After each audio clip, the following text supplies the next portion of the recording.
Good morning to you once again. Thank you so much for being with us here on Morning at NTV as we do continue on conversations that are shaping the 14th of January 2025. Welcome aboard our Kickstarter. I am Priscilla Regina Nalwoga. Now we're going to be looking at addressing Kampala's pressing emerging issues and challenges.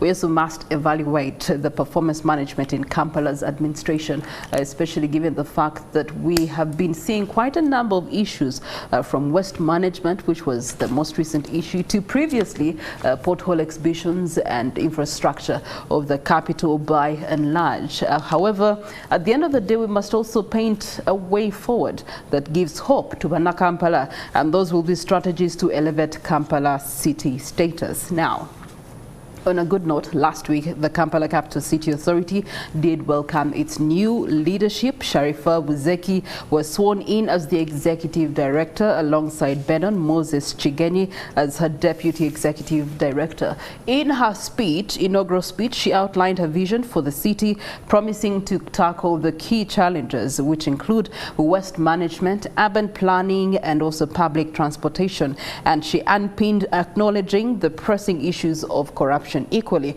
that she said she was going to fight immediately. Buzeki also vowed to strengthen the anti-corruption measures and automate services to ensure transparency within KCCA, which really, I believe, was embedded within the KCCA Smart City Plan, which should be maturing in 2025. That status of the plan will be shared with us later on. So with the new leadership in full gear now, we can say the authority has now full authority to operate and make sure that they handle some of these pressing issues. We are being joined by the spokesperson of the Kampala Capital City Authority, and that is Daniel Nwabine. We're also expectantly going to be joined by Annex Official Anderson Burora for this conversation. But starting off with the spokesperson, good morning to you. Happy New Year, and how are you? A very good morning and a very happy New Year. I'm great. We are great, and I bring you greetings from my new Executive Director, Hajat Sharifa Buzeki, as well as her deputy, and the entire fraternity of the workforce at KCCA, together with our elected colleagues, with whom we ardently up every morning to ensure service delivery in this city. All right, so what tasks do await this new administration? Well, we have work plans in place. We have a strategic plan, and of course we feed into the national development plans. Now, on a local level or at KCCA, some of the key pressing issues have been infrastructure. Fast-tracking infrastructure and delivering it on time. Our roads had deteriorated significantly.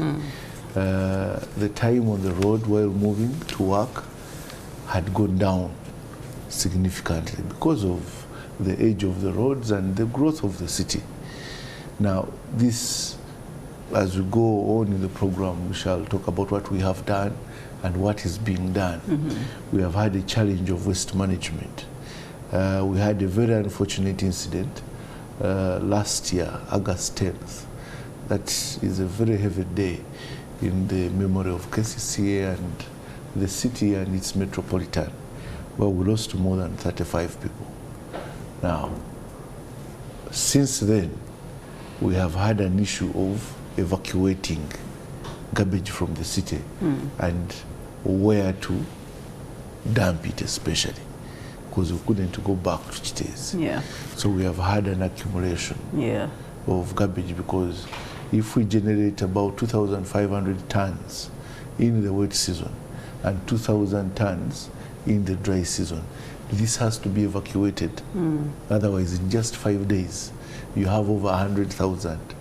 Your alternatives were Dundu and Nkumba at the time. We had Nkumba. Nkumba is a small landfill, but we are very appreciative to the people of Entebbe for hosting us for those few days that they did. But we also did some work there to make sure that, and it was a very wet period. I remember when we were in Nkumba. So we left in Kumba, and we got very, very generous people of Mukono. And I must deliver the thanks from KCCA. Mukono has hosted us at Katikolo. The people of Kampala, if you see the leadership of Mukono, thank them. They have hosted us at Katikolo all this time. They have a small landfill, and we're going to do some work there. We're doing some work there, especially on the roads, because if you have over 170 trucks moving into an area, the degeneration of the roads is very fast. And what you're dumping there is also accumulates so quickly with the leachate that comes out of it. Then you need to work on the ponding and clearing of making sure that leachate doesn't seep into the ground. Now, it's a lot of work. They have hosted us, but we need a place of our own. So we have seen some parts of the streets of Kampala with accumulated garbage. But Hajat came in, and her first task on Saturday was an impromptu visit, impromptu supervision of what is happening in the city. We have already had community engagements with areas where we are going to get land, where we wish to get land to put a bigger and better looked after landfill, though we are moving away from the era of landfills. Most countries around us are going away from simply dumping to sorting this garbage. Sorting starts at source. But even in the communities, even at the dumping point, to have equipment where we can sort, remove the cavera, remove the bottle, retain the biodegradable, pick out the scrap, pick out the glass, and then we can have, say, fertilizer, we can have raw materials for plastic companies, we can have raw materials for glass, we can reuse, and you can pick out the scrap that can feed into our scrap companies that have come up that make steel products. It's not just that. The city is going into workspaces, enhancing the workspaces, our taxi parks, where we have majority of those that support us in public transport.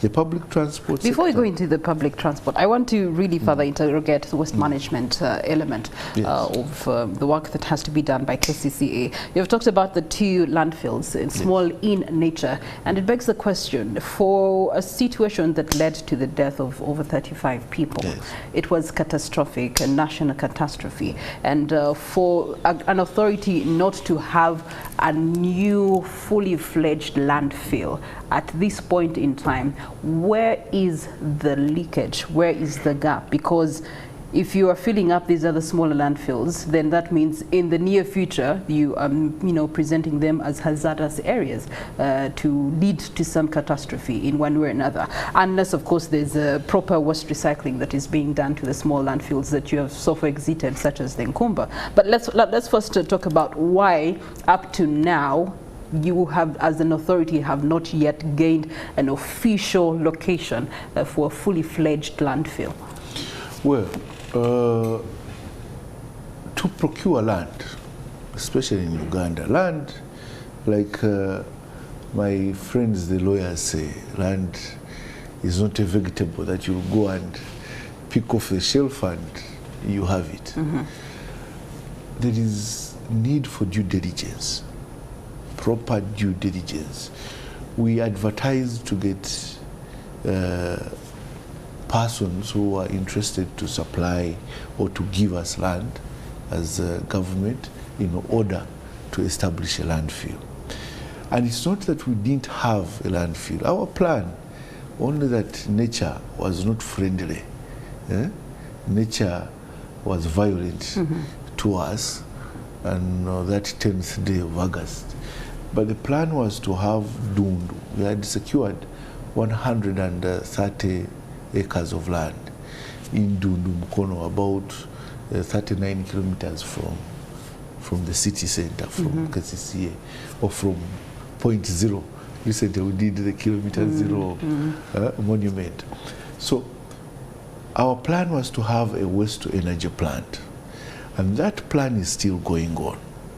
Feasibility studies have been undertaken. We have had service providers who are going to help us set up this plant. But setting up such a plant takes between 18 to 24 months. It was an unfunded priority. This However, is focusing on Dundu, or you have to look for another one? We're looking for Dundu. Okay. Now I'm giving our viewers the preamble or the road to looking for an alternative landfill for the moment. Now, for Dundu to be operationalized, we need about 18 to 24 months. This process had been kickstarted. Before 18 to 24 months before you can start using it as a dump site. Not as a dump site. Yeah. We don't want to use the word dump site. Even going forward, we don't want to use dumping. Okay. We don't want to use the word dump site. What's the terminology we should be using? Waste management. Waste management, okay. Because this waste that comes out of our communities, our markets, our offices, can be reused, can have value. Can have value out of it. When we talk of dumping, it is HTs. Go, tip, and dump them. The 18 to 24 months you're talking about, that is this to establish if there was if there was no August 10th, that would be. If there was no August 10th, and it's still, of course, this plan is still going on. We would be somewhere, and that plan is still going on. Okay, but now in the meantime, we can't plan with a disaster that happened and indicated that this is a serious issue. Yes. You're looking at a city, honestly, Daniel, that is increasing in population, which means that you are having a heavier burden of waste management upon your hands. You do have a minister that can actually plead to the government directly with the president and get you some of these things fast-tracked so that you can be able to have a quicker solution to the waste management challenges of the authority.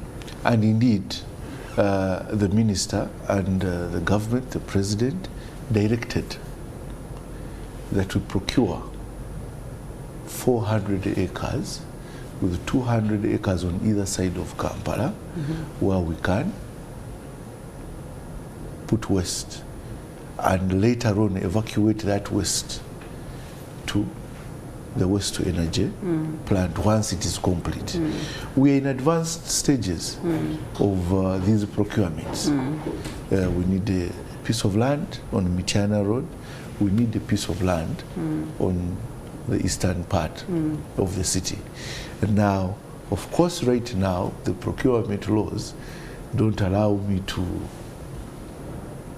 say what we have gotten until the process is done, but we're in very advanced stages. We have had community engagements in Impigi, where we expect to get a prospective piece of land. We are having engagements with other agencies on the eastern side of the city, where we expect to get land. So we are on top of it. Now the big thing, the big issue is evacuating the waste from the city, and this we have started in high gear, and I am very optimistic because before I came to the television station, I went down. I walked through Kafumbe Mukasa, I've driven through Nakasero, I've gone through the taxi parks, both the old and the new. I've gone through Wandegea Market, and I can say without a doubt that we are on top of it, and we shall not have. Okay, Daniel, you have gone in the morning. We have not yet finished eating our butogos. It is 7:43, so the butogos have not yet arrived in the dumping site. If you go there at 6 p.m. in the evening, it will be a different story. You cleared in the night for the morning that you're talking about so gloriously, but the evening time will be a different story altogether. What is very interesting about markets, the garbage accumulates in the night. Everything that you're talking about of the evening, we must clear by morning. then we wait for the following. The following morning, early morning at 2 a.m., 3 a.m., our people are out there collecting this garbage. So the katogo, you'll be able to eat today in the morning from Nakasero, from Owino, will be in a clean environment because we shall have cleaned the peelings that prepared that katogo earlier on in the night. All right, Daniel, let's go back to the August 10th tragedy that we had, the Chitezi landfill tragedy. People lost their lives and property. Then later on, one of the strategies to manage the aftermath of that catastrophe were those that were within a certain radius of that landfill were asked to vacate their property, their land, and be resettled somewhere for the meantime. And over the course of time, there was meant to be compensation for these people and rehabilitation for others. What's the status on that? Well, first, why did we need the buffer? Why do we need the buffer? The Chitezi landfill is a mountain of garbage. After the incident of 10th, a lot was exposed in that landfill that is dangerous to the community around. There are fumes in there that can easily cause an explosion. There is a possibility of a further slide that can affect the people who are next to the landfill. How? Some of those issues, we can't delve into them right now. There are issues of leachate seeping through the community and endangering the lives of the people around the landfill. We have the southern side near Chitetika, where the water was dammed off. And we have a new lake. We had a new lake, which of course we have evacuated, where we have evacuated people. Now, all these health dangers are not to anything but to the people who are living there. So we needed the buffer to make sure people don't get affected by another slide, by the fumes that may cause an explosion, the leachate that is contaminating the water bodies, because the processing ponds and the leachate processing plant had been swept away. So the buffer is required. Now, the compensation takes time because you need to get a government valuer. You need to value the properties. You need even to ascertain the peoples who were there. So now, the government valuer has done their job. The government valuer is doing the job together with the local communities and the local leadership to ensure that the right people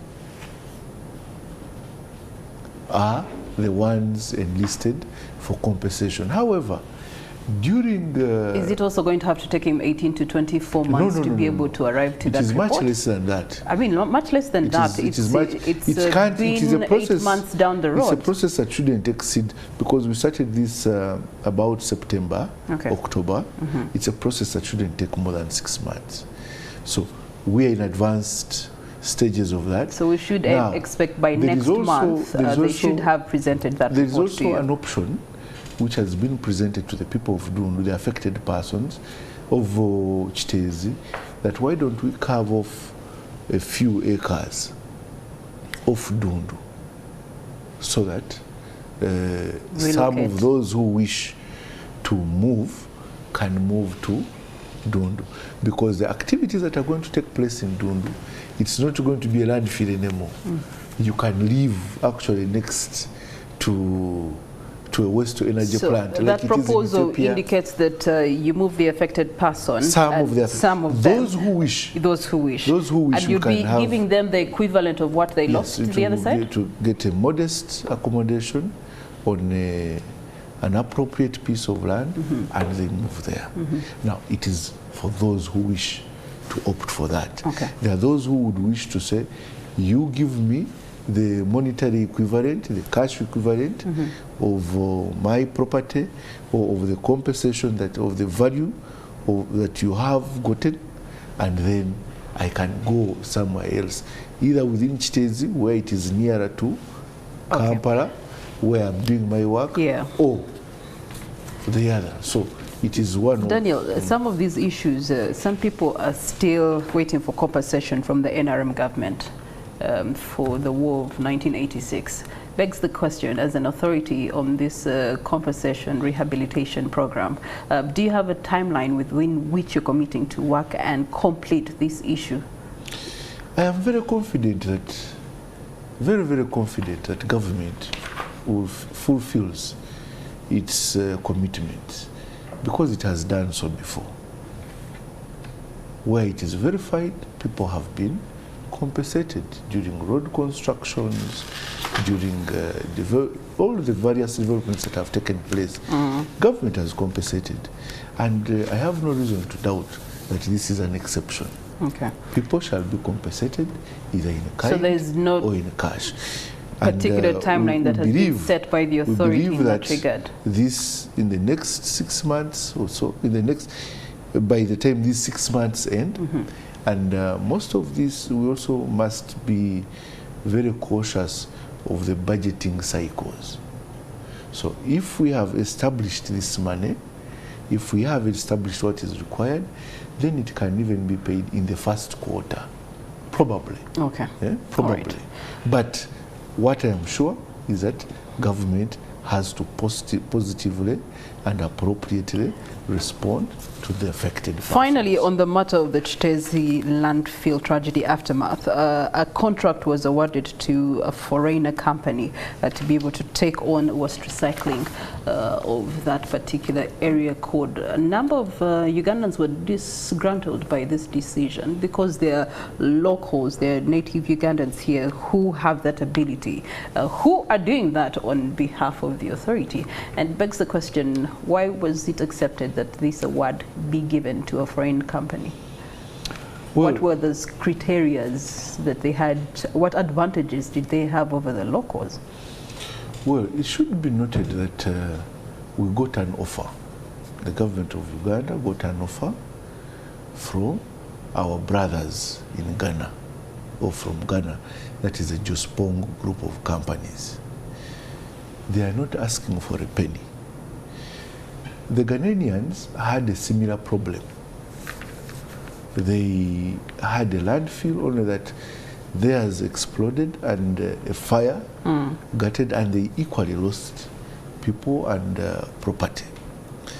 Having seen what happened in Uganda, they came over and said, we can support you for free. At first, we were also hesitant and said we wanted to go into the legalese of the entire process. But this was an offer from people who have done a similar activity, a similar decommissioning. And these are Africans like us.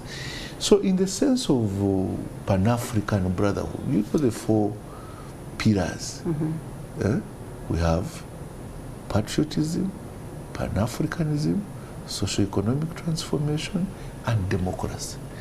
Now, following the Pan-Africanist ideology, following our Pan-African brothers' offer, we allowed them to come, and indeed, they have given us insights into waste management that we did not know about before. And they are starting the decommissioning. Decommissioning, there is no other work that is going to happen other than decommissioning Chitezi. Okay. And that is what is going to take All right. place. And what's the timeline for free. that? Yeah, for free. Yes. But what's the timeline for that? That decommissioning may take us another 18 months because there's a lot of work that needs to be done. This is to say that they have started officially. Yes. Okay, all right. And living within the budget that you do have currently and waste management, how can Kampala be rest assured that they will not be having to look at garbage day in, day out that can then lead to other catastrophes such as diseases? Well, Kampala, we have come along. We have learned our lessons as an authority. Learned, and we have been whipped. Our colleagues, our leaders have faced the whipping, and we too have faced the whipping in some way. And we are working tirelessly. We have our crews working up to 2 a.m. If I can show you pictures of what is happening where we want to put garbage, at 2 a.m. people are working. We are evacuating garbage from the city. And I want to assure the people of Kampala that we shall never ever have a catastrophe like August 10th. Yes, we may be having a backlog in some areas, in some villages, in Busega, in Makindi, in Nakawa.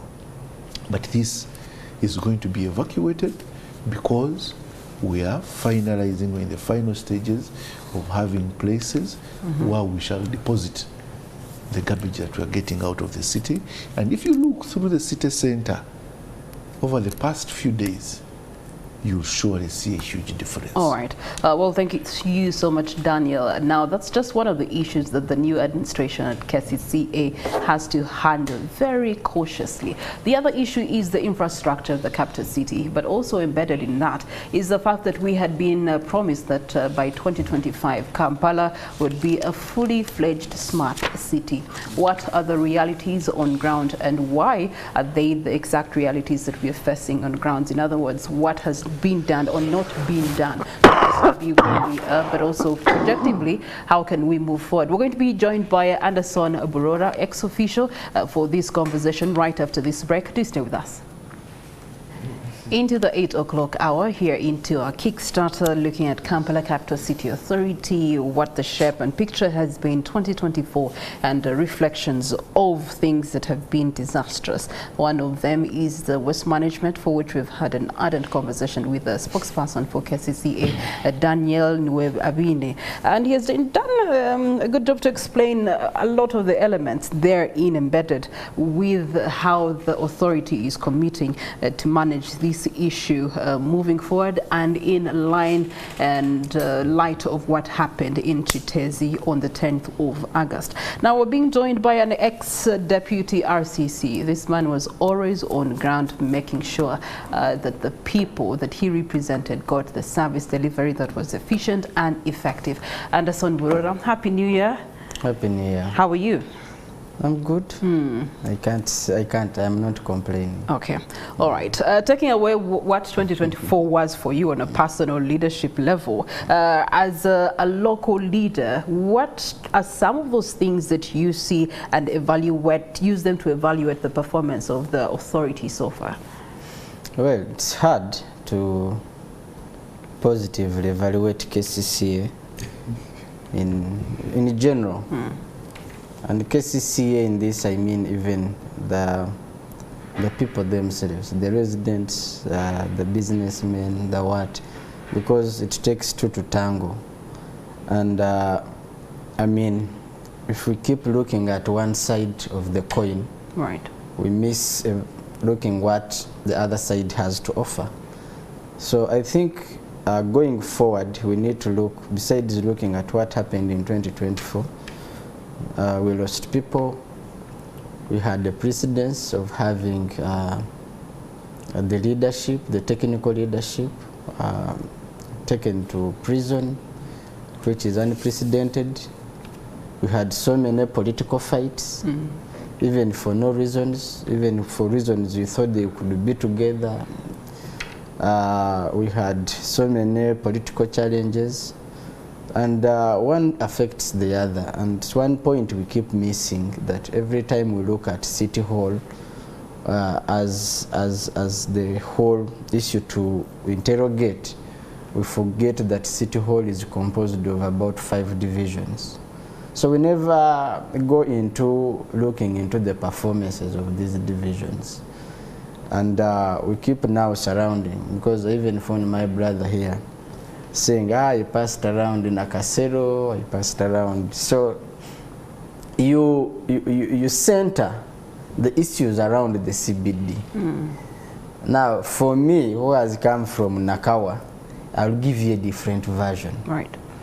And I am one of the champions. I am still proud of it, and I've heard they have accepted. I have always advocated for devolution. Let's devolve powers and responsibility. Had we devolved, now Kampala is a metropolitan. If you are talking about Kampala, put it in mind that you are talking about Wakiso. Put it in mind that you are talking about Mukono. You are talking about Mpigi. And our plans now are still centered at City Hall. This is why I am saying that we need to devolve, we need to decentralize responsibilities in Kampala. Heaping all the responsibility at City Hall, work will never get done. You will never get the opportunity to escalate the challenges in order to find a solution. Had we devolved the powers in the past, Kawempe would have responsibility, Nansana would have responsibility, the other side of Nangabo, Kasanga would have responsibility. They are all taking and dumping garbage. Chira, the same thing, is all taking garbage in the same area. But we are looking at responsibility in terms of KCC because it's the giant. And the giant doesn't want to cede some powers to other responsible officers. I mean, because if they help them do cede the work. Powers, then they cede the budget, then... Exactly. The problem here is centralizing the budget. Whoever sits on the budget doesn't want to leave that center of the budget. And we keep getting problems because people want money around themselves. And if you keep money around yourself, it is evident you're going to get so many problems. So I think we need now to focus and see how do we not lose people again foolishly like that, like we did. How can we become selfless in administration? How can we become selfless in budgeting? Even of recent, divisions did not even have powers to effectively budget for their divisions. They would tell them you have 9 billion, you plan into that. Or even you plan, you come here, what is approved is different from what you had planned. And such inconsistencies and inefficiencies are the reasons why KCCA has been underperforming, because you want to do each and everything up to date. A division town clerk cannot clear anything beyond 20 millions. I don't know whether they have opened that ceiling. But you can't have a technical officer of that level. He holds a master's degree, he has 10 technical officers, but cannot approve a budget beyond 20 millions, which is unprecedented. And the reasons why that law was enacted, given a new face, given a new tenure and administration structures, was to make sure that they work smart. If you want to work smart, you have to put structures to work on your behalf, because that is the smartness. You cannot say you are going to work smart, but you will do each and everything. You never get the time.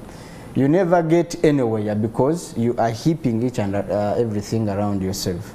The issue of garbage, let me tell you, the issue of garbage will not be solved by even getting hundreds of acres everywhere. It is not going to solve that. We are going to have to do about 3 things. 1, you are going to have to add value on Kasasiro. That is 1. 2, you are going to have to regulate. This is a Kampala, for heaven's sake. My brother and the KCC, if you are watching, we don't need abattoirs in the city. We don't need abattoirs in the city. We don't still need Ndagala in Nakasero. We don't need Ndagala in Nakasero.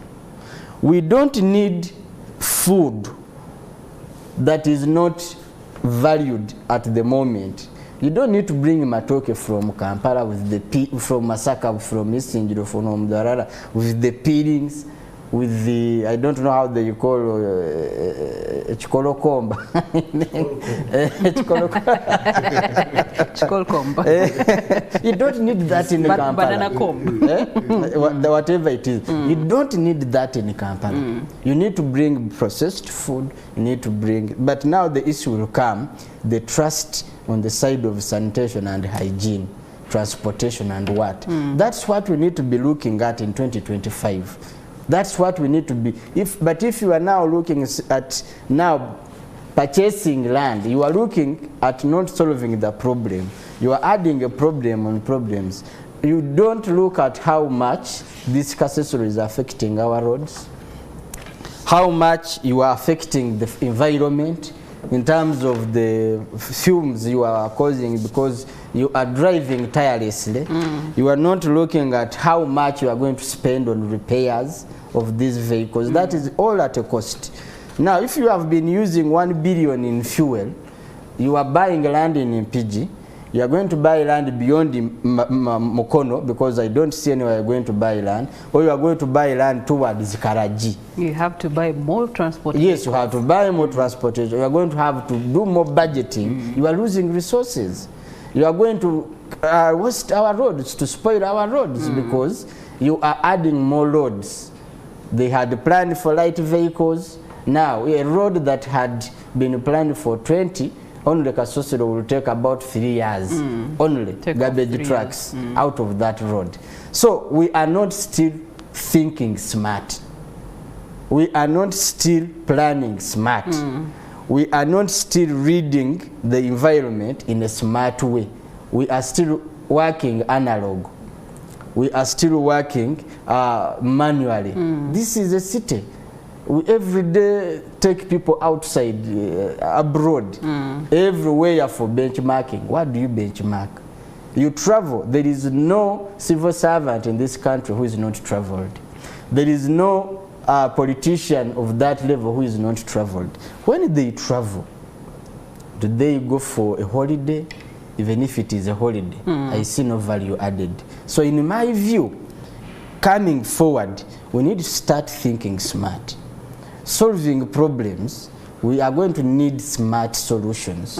And smart solutions is not allowing to allow Matoke with all its speeding. You buy land for, abattoirs outside Kampala. You buy small light trucks that can transport already ready food, for example. You bring Matoke well packaged, ready for cooking. Now here you are reducing costs.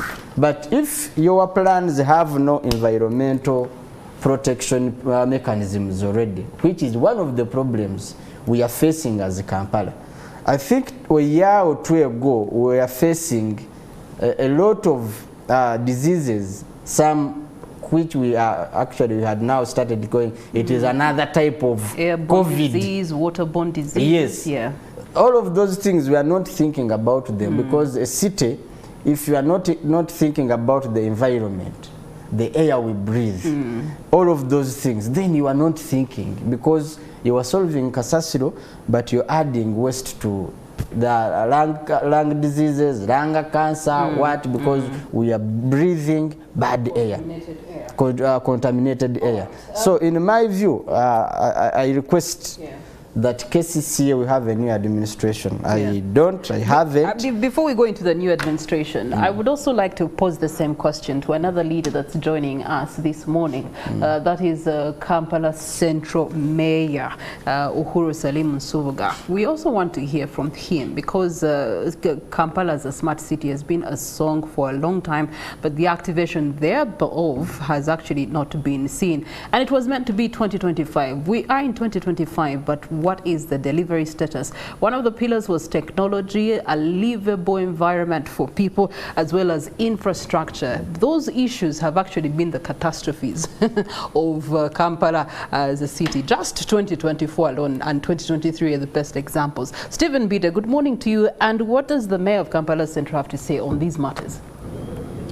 Yes, good morning to you, Priscilla.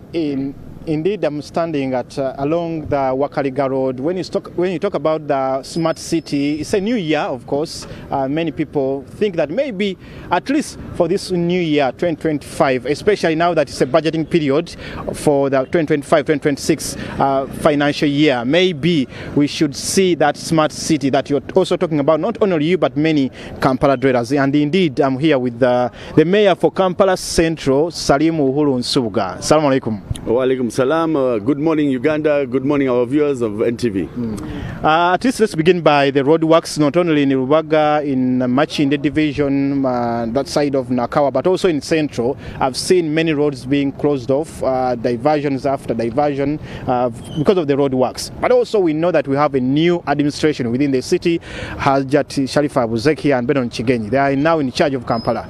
First of all, let's begin from there. Today they are making a week in office. What's your message? What do you think they should be doing to make sure that we have a smart city? Well, as the mayor of Kampala Central Division, I want to congratulate Madam Sharifa and his deputy, Mr. Benon. Welcome to Kampala. It's not a bed of roses, and what I want to do is to give them a benefit of doubt. They talked very highly of Madam Sharifa. They talked very highly of Mr. Benon. My appeal to them is kindly do not let down your seniors or your supervisors who vetted you, because they told me when they were vetting, they chose the best of the best. And when I heard they chose the best of the best, I was so happy. Why? Because number one, I'm the only NRM mayor of the 5 divisions. Number two, we have a manifesto of the NRM. We're left with only 1 year to implement all what we promised. Is it achievable? My answer is number one. I don't want to say Madam Sharifa cannot, because already with the remarks I received, I was there personally, I saw and I engaged her, and she looked really serious to perform. How will she perform without a budget?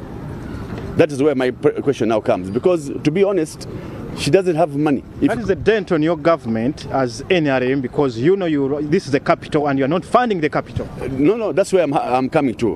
Where is she going to fund those projects when she has no money? Because if you compare her to Madam Jennifer Musisi and Dorothy Kisaka, Jennifer Musisi had all privileges. She had a diamond on her plate. Kisaka had nothing on her plate. Now Sharifa comes. Is it going to be the same? My appeal is we have engaged the president, pumping more money. Ugandans want one thing, only one thing: service delivery. Service delivery. I am crying in Kampala Central, Kamo Chachewando Road, the connectivity to be fixed. Till today I'm still crying. I've engaged the minister, I've engaged all EGs, the Dorothy Kisaka, Rusa. I've engaged now Madam Sharifa. If they don't do that road, which means they're all incompetent, because that's why I'm going to begin fighting the war. Yes, as you, of course, call upon them, Sharifa and Benon, we know that for now, wherever you move in Kampala, you see heaps of garbage. Even a stone throw from here, at that mango market, you will see a heap of garbage. Just check there, behind me.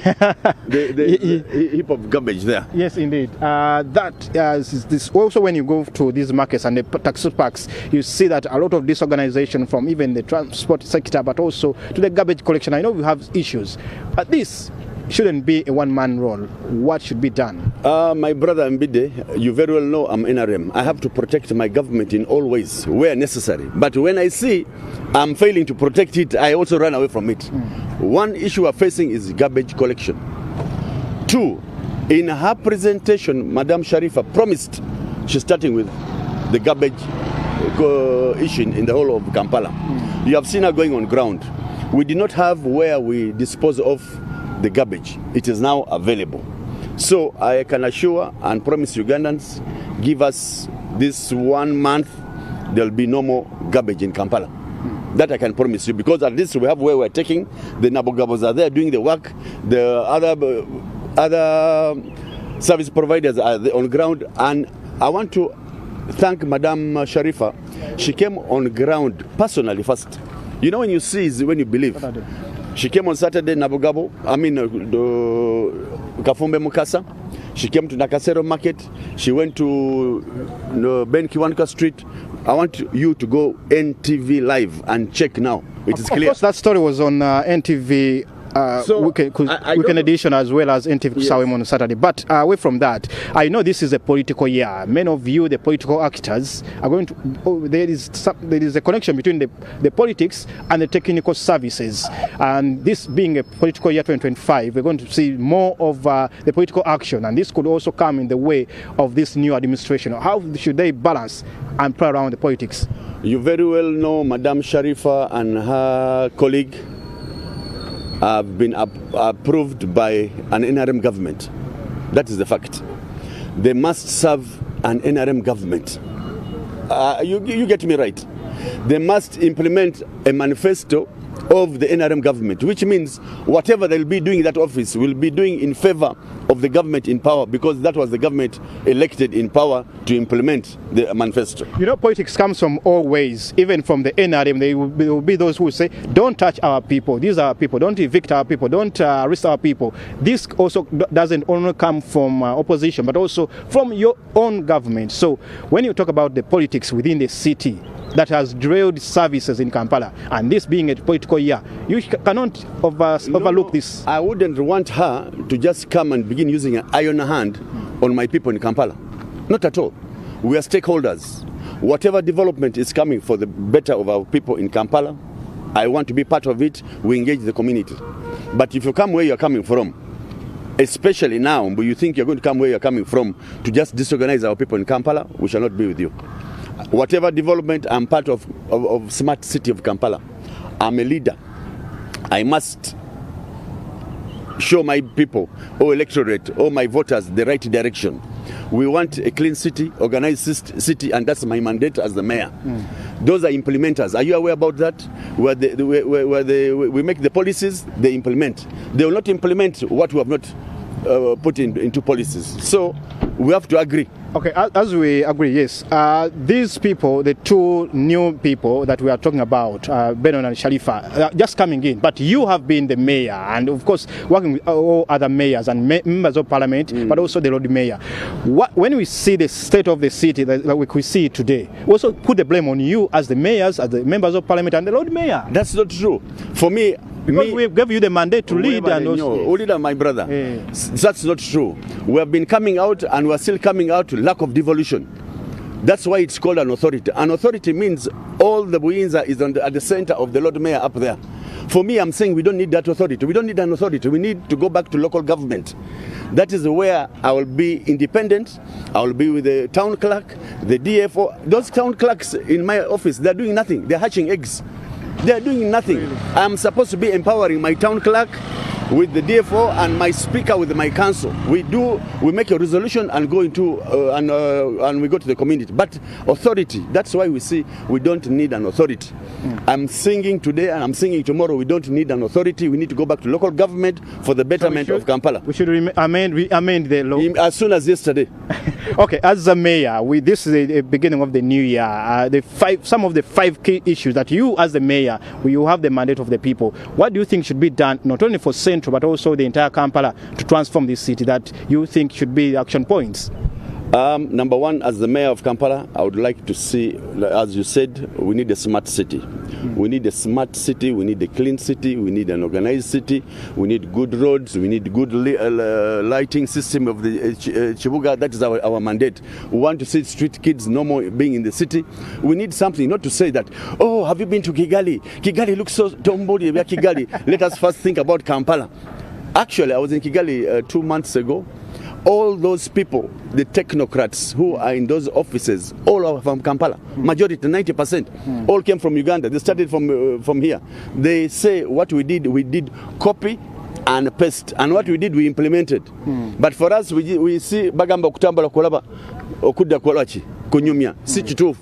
Okutambula kulaba kudda kuteeka mu nkola. Kati abantu era nga bwogambye kuteeka mu nkola, abantu bano abamu badde bangamba nti meeya byogera abalya oluzungu lwereere. Nga tumaliriza okuteeka mu nkola bino byonna balaba enguudo ziggaddwa ezimu, abamu tebaategedde na kutegera naye basanga zigali kasasiro bakyamulaba ku makubo.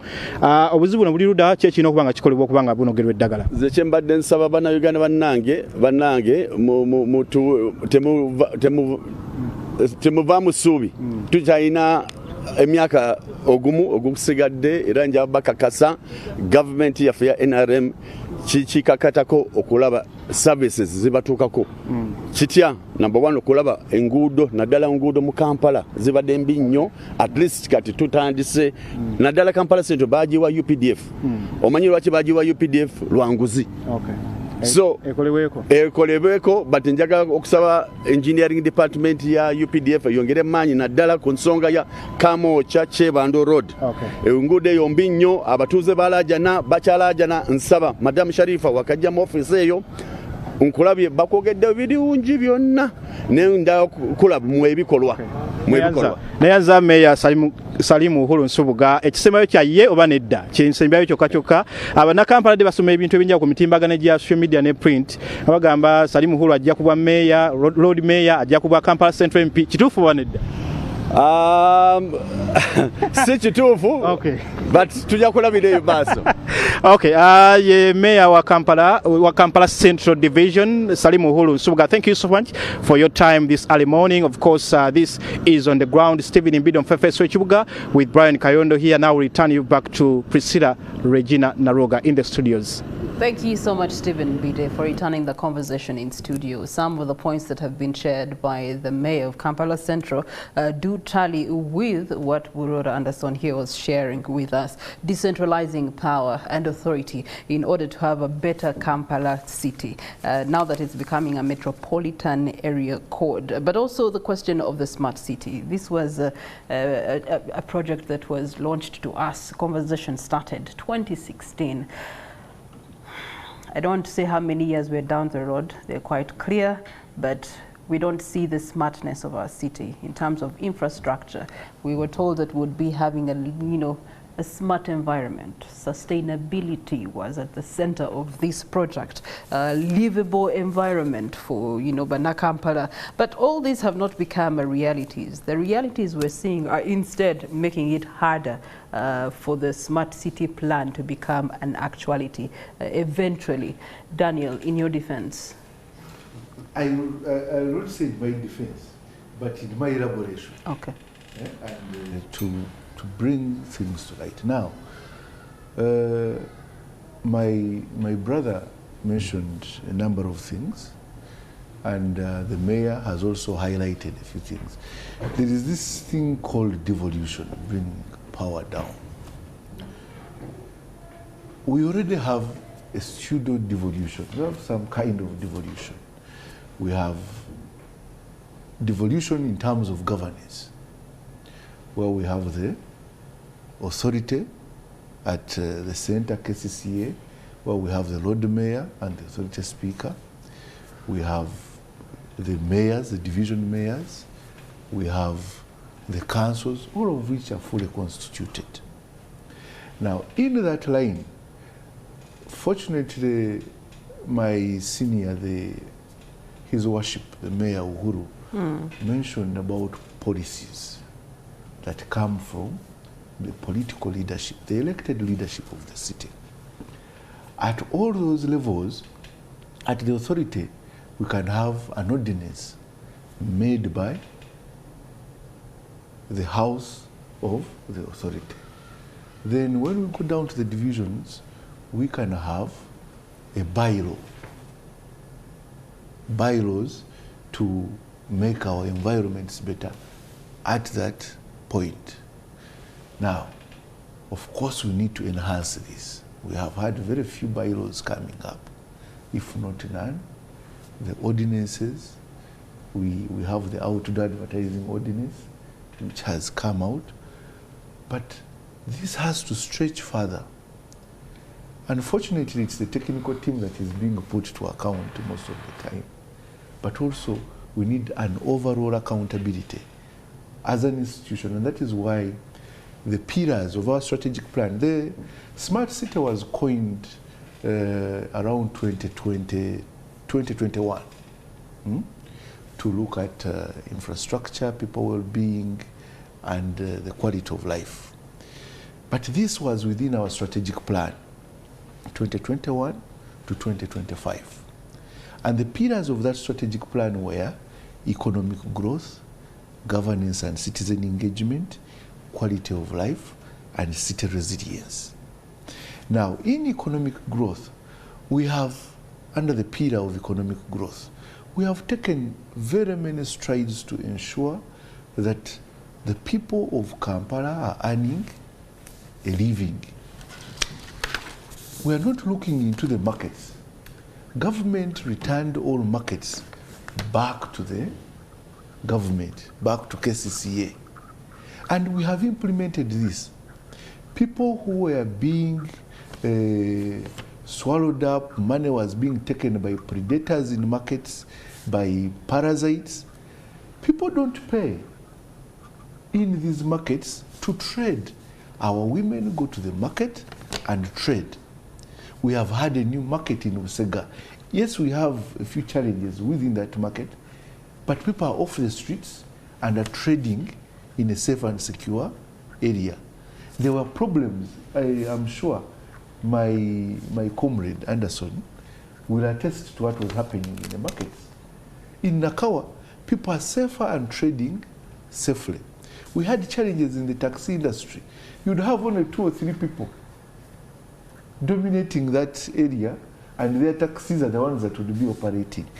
So under economic growth, we have gone into tremendous strides. And in there, we are one of the jurisdictions that has gone over 99% in the distribution of PDM funds. Okay, Daniel. Now, one of the biggest because our time is running out. You're very good at explaining. We at Kampala, whom you showed these plans, who you declared these plans to, where do we stand? Even if it's just 1%, what is that 1% that we stand I can say without a doubt that on issues of infrastructure development, don't just look at Kampala being a huge construction site, but at least we are getting towards 40% of completion of most of these projects. We're expecting over 80 kilometers of road in the city, and that goes with drainage. Completely new road or just covering potholes? No, reconstruction. The road and reconstructing. Overhauling roads. And we're not just overhauling the carpet where we are passing. We are overhauling the drainage system, the lighting system, with walkways, which wasn't there before. Go to Sentema. Go to Salama Road. We are on it. Go to Bugolobi Spring Road, Old Chira Road, Old Mobede, we are finished. Now we are working on the traffic in the city. If you see the improvements that have been, smart city, because all the traffic is going to be handled and controlled in one spot, the traffic control center at City Hall.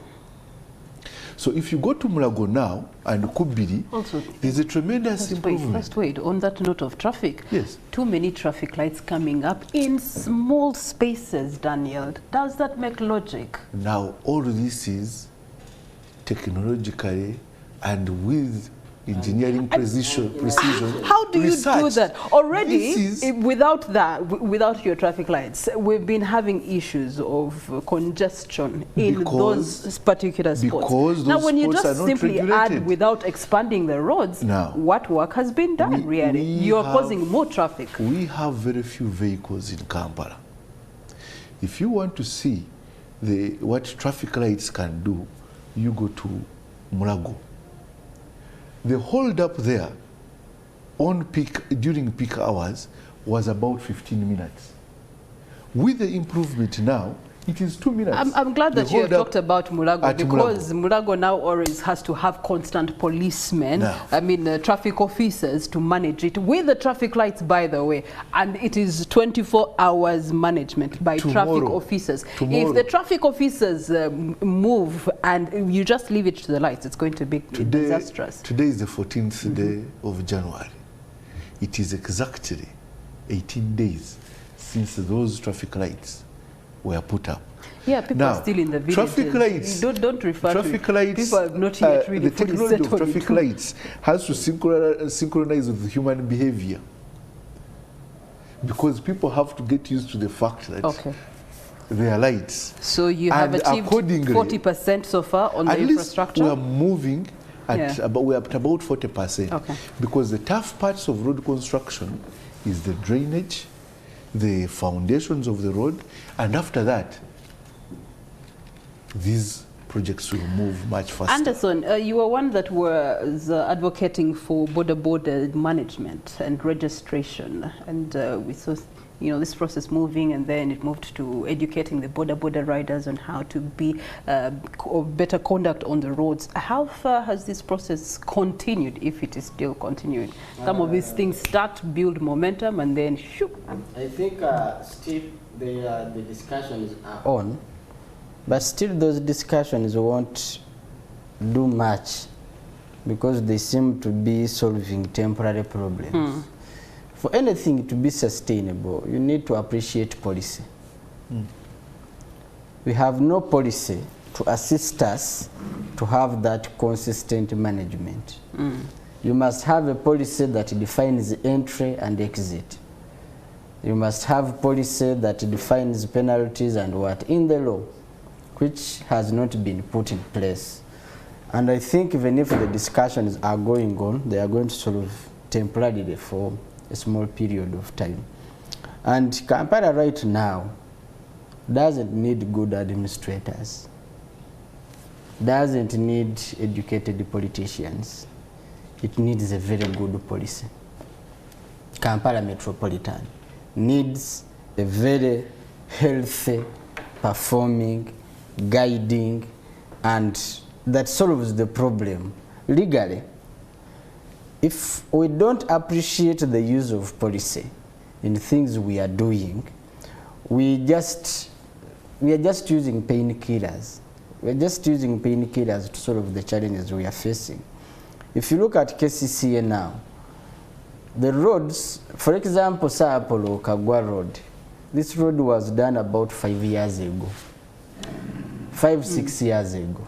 Right now it has been overhauled into a new road.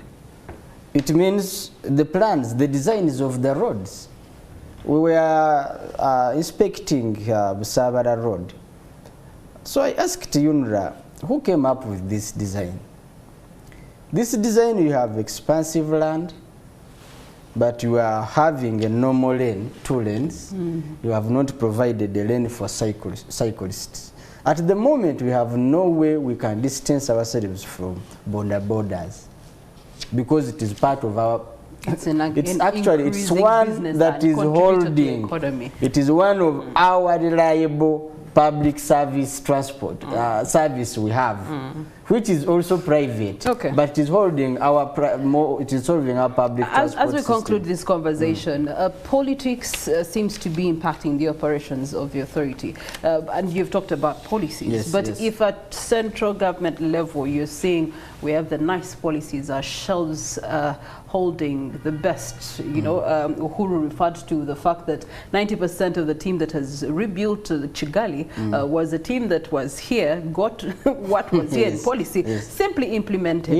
So is politics meant to be a fast track of socio-economic development? Why is it choosing to be a delayer? 100%. But you see, I want us to appreciate that here in Uganda we have marketed politics more than anything, and we have not demanded results from politicians in any way. And I can largely say to this that one of the biggest percentages as to why I am coming to participate in elective politics is partly because we are seeing there is a very, very big distance between politicians and policies. Politicians who don't know what policy is, politicians who don't even want to understand that we must use the policy to solve problems.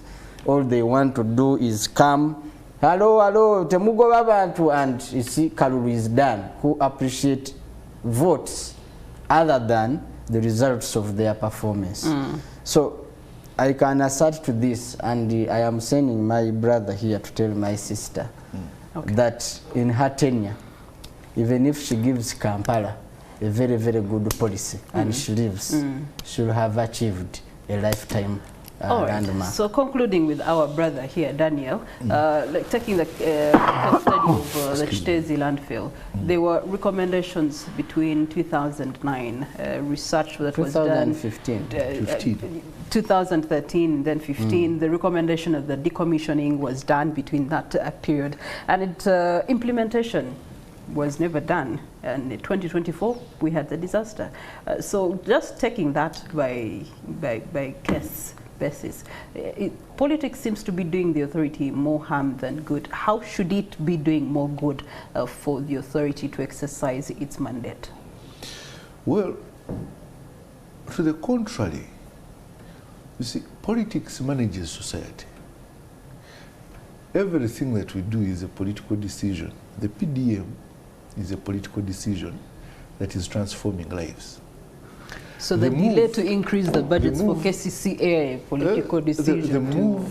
The move towards ICT, government policy on ICT, has yielded increase in revenue. Okay.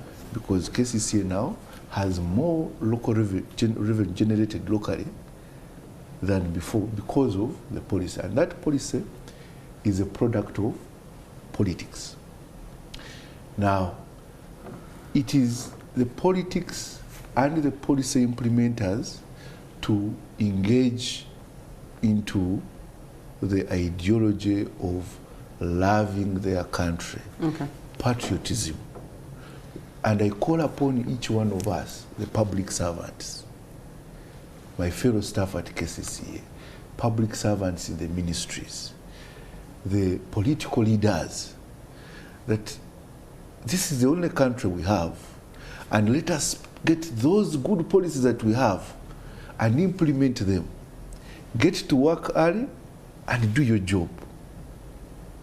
If a politician has come to supervise, listen to his advice and implement in the spirit of the law with which he did it. If I am on a desk and I am paid a salary, there is no need for me to ask someone to give me money for me to do my job. Thank you, Daniel. Patriotism and the love to fulfill the reason why we put those applications. I humbly apply to do this job. And I will do it to the best of my abilities.